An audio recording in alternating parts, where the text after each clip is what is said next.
Hello everyone, welcome back to আদির কীর্তি। আর আজকে আমাদের পন্ডিচেরিতে শেষ দিন, বিকেলবেলা।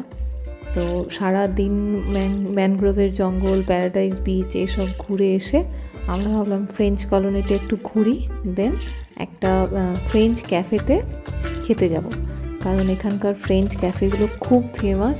আর যাব একবার সমুদ্রে, কারণ চলে যাওয়ার আগে একবার পা ভিজিয়ে যাওয়াটা খুব প্রয়োজন।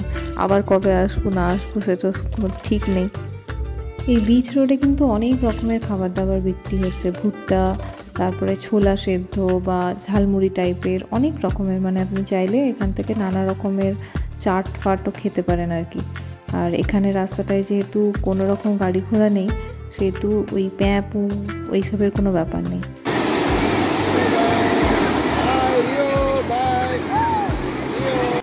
যখন থেকে পন্ডিচেরি আসার প্ল্যান হয়েছে তখন থেকেই যখনই ইনস্টাগ্রাম বা ফেসবুকে দেখেছি নানা রকম ক্যাফের ছবি, তার মধ্যে এই করমণ্ডল ক্যাফেটা আমার বেশ ভালো লেগেছিল।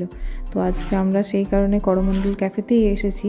আর এসে তো প্রথম দর্শনে আমার ভীষণ ভালো লেগেছে, কারণ এত গাছপালা দিয়ে সাজানো, আর ওই গাছের ফাঁকে ফাঁকে ছোট্ট ছোট্ট লাইট দিয়ে যেই গাছগুলোকে আলোকিত করা আছে না, এই আলো আঁধারি ব্যাপারটা আমার ভীষণ ভালো লেগেছে। এই রেস্টুরেন্টে এমনিতেই একটু কোজি, একটু রোম্যান্টিক ফিল আছে, তো সেই কারণেই আমি আরও বেশি করে এটাকে চুজ করেছিলাম। তো প্রথমে আমরা ভাবছিলাম একটু বসে তারপরে কিছু অর্ডার করব।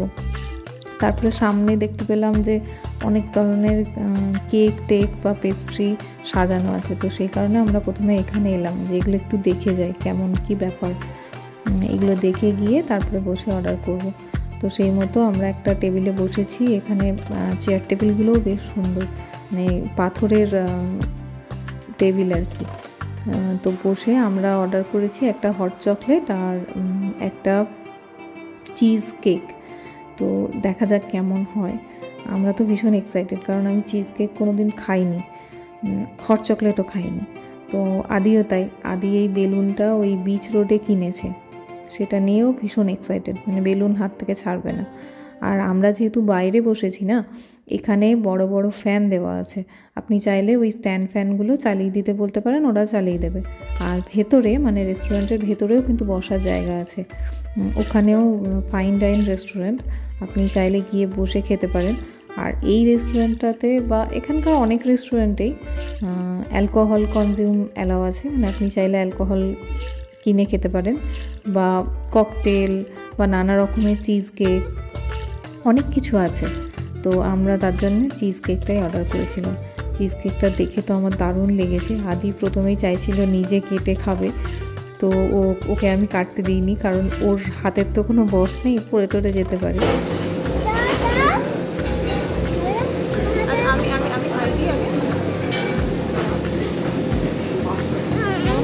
কেমন খেতে আদি?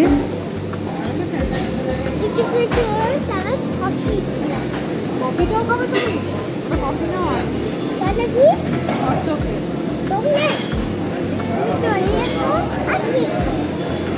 কথা শোনো, ও দুটোই খাবে, হট চকলেট আর চিজ কেক।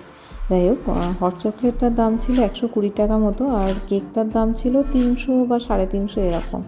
তো ওই সব খেতে খেতে আমরা এতটাই মশগুল হয়ে গেছিলাম, আদি কখন ওর হাত থেকে বেলুনটা ছেড়ে দিয়েছে, আর সেটা গিয়ে ওই আম গাছে আটকে গেছে। আসছে তোমার বেলুন আসছে। ওদেরকে রিকোয়েস্ট করাতে ওরা উঠে ছাদের কার্নিস থেকে বেলুনটা পেরে দিল। আসছে আসছে, ওয়েট, এক্ষুনি বেলুন নিয়ে আসছে তোমার। এই তো, থ্যাংক ইউ সো মাচ। হয়েছে? খুশি? আমি জানি না অন্য কোনো রেস্টুরেন্ট হলে এই 20 টাকার বেলুনটা ওই ওপর থেকে কেউ পেরে দিত কি না। যাই হোক, এই রেস্টুরেন্টে এমনিতেও আমার খুব ভালো লেগেছিল, এই কারণে আরও বেশি ভালো লাগলো। বাইরেটায় আজকে দেখছি অতটা ভিড় নেই, তবে ভেতরটাই কিন্তু ভালো ভিড় আছে, হয়তো গরমের কারণে হতে পারে। আর বাইরেটা একটু মশাও আছে, যেহেতু এত গাছপালা আছে। যাদের এই আলো আঁধারি ব্যাপারটা ভালো লাগবে না, তারা তো অবশ্যই ভেতরে বসতে পারেন, আর দিনের বেলাতেও আসতে পারেন। দিনের বেলাতেও এই জায়গাটা খুবই সুন্দর লাগে, আর এত গাছপালা দিয়ে সাজানো আছে না, তার জন্য আরও ভালো লাগে। আর এই রেস্টুরেন্টে একটা ইনস্টাগ্রাম ভাইবও পাওয়া যায় আর কি। যাই হোক, ভিডিওটা শেষ করলাম। যদি ভালো লাগে তাহলে অবশ্যই লাইক, কমেন্ট, শেয়ার, সাবস্ক্রাইব করতে ভুলবেন না। Thank you.